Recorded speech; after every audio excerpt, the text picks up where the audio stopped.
This video will help you understand how net investment income tax works so you can work to avoid it. If you don't know who I am, my name is Chris Dime. I'm a financial planner out of Edmonds, Washington, and I specialize in working with folks to and through retirement. Net investment income tax, aka NIIT, was first implemented in 2013 as part of the 2010 Affordable Care Act.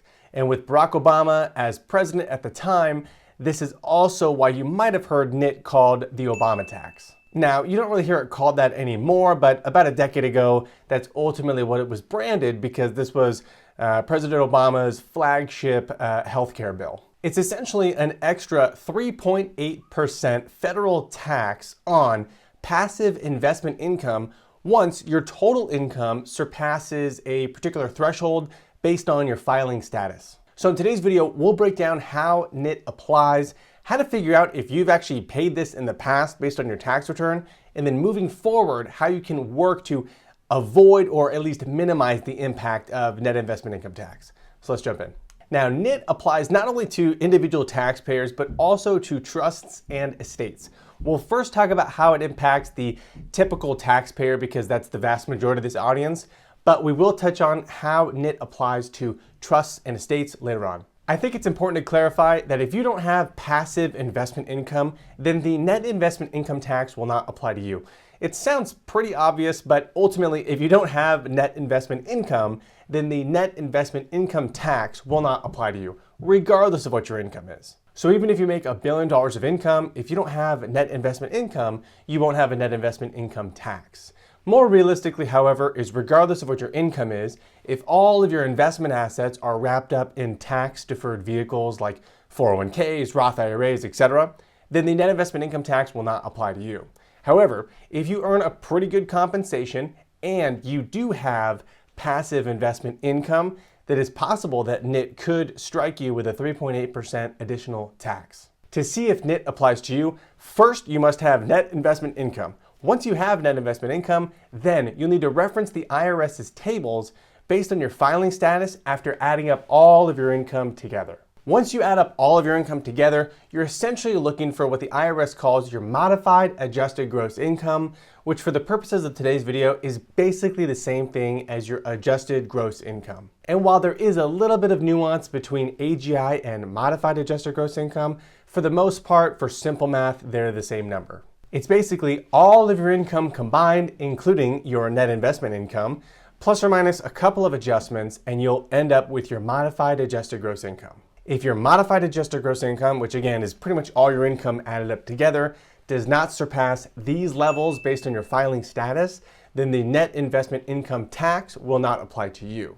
But if you have net investment income and your modified adjusted gross income in total surpasses these thresholds based on your filing status, then most likely the net investment income tax will apply to you. Now, before we segue into strategies to minimize the impact of this tax, let's first clarify how the IRS defines net investment income. Well, the breakdown of these categories will be found on Form 8960, and that's actually the form you will use if you are subject to the net investment income tax to decipher the exact amount of tax that you'll owe. In addition, if you pull up previous year tax returns and you do a quick Control F for Form 8960 and you see that, most likely you ended up paying some net investment income tax in past tax years. The most popular sources of net investment income are going to be from things like interest on CDs, high yield savings accounts, money market accounts, etc.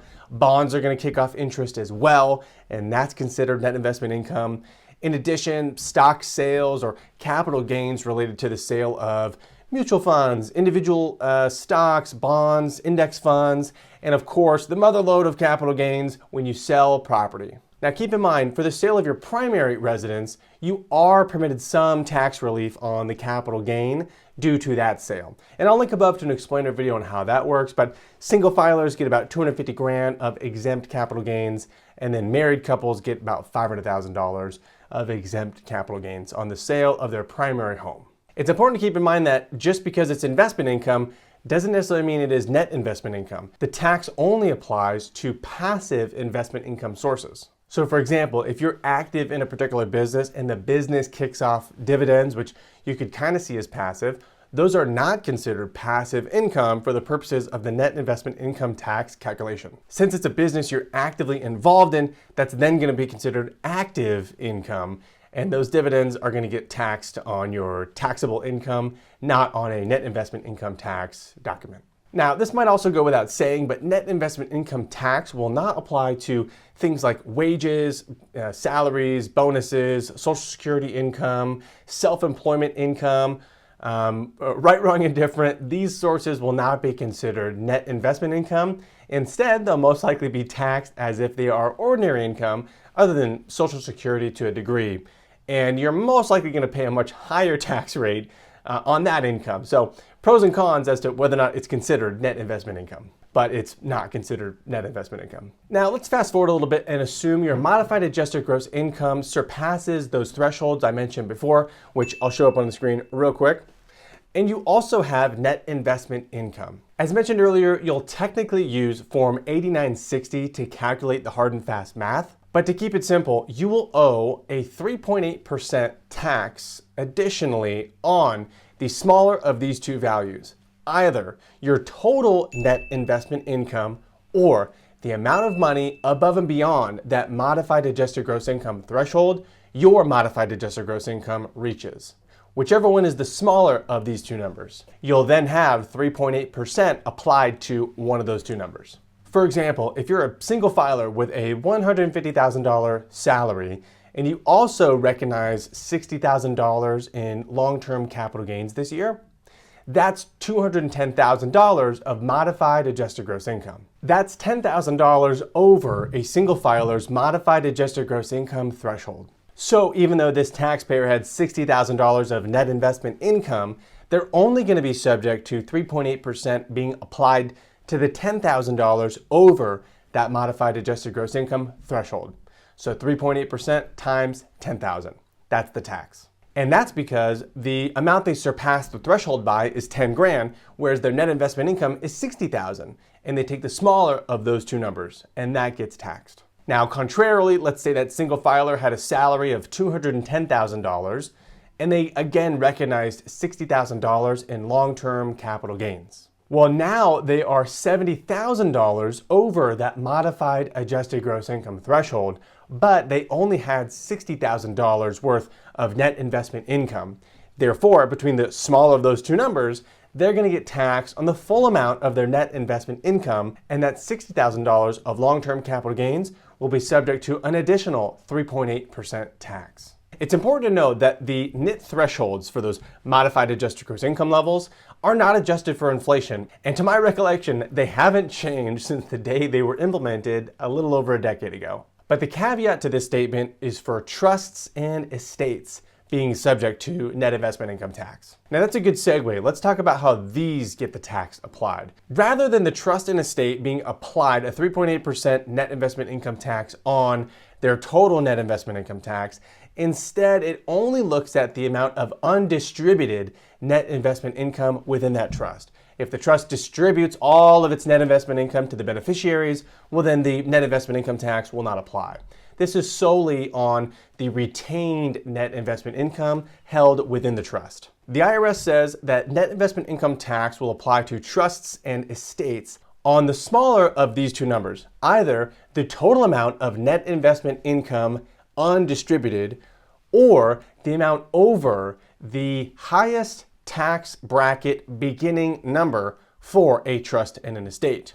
You may or may not know this, but trusts and estates are taxed at a different marginal bracket basis than single filers or those who are married filing jointly. And in fact, the top tax rate for trusts and estates starts for 2025 at $15,560. For example, if the trust generates $50,000 of net investment income and it distributes $20,000 of that to the beneficiaries, that leaves $30,000 in undistributed net investment income. You compare that number to the dollar value over the beginning of the highest tax bracket for a trust and estate, which is $15,650.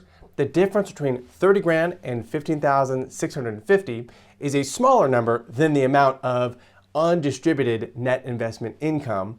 Therefore, you take the smaller of those two numbers, and that's the number that gets applied a 3.8% additional net investment income tax on a trust or an estate. So while the modified adjusted gross income thresholds don't increase with inflation, they're not indexed for inflation, in some ways trusts and estates are, because those marginal bracket thresholds do generally go up over time.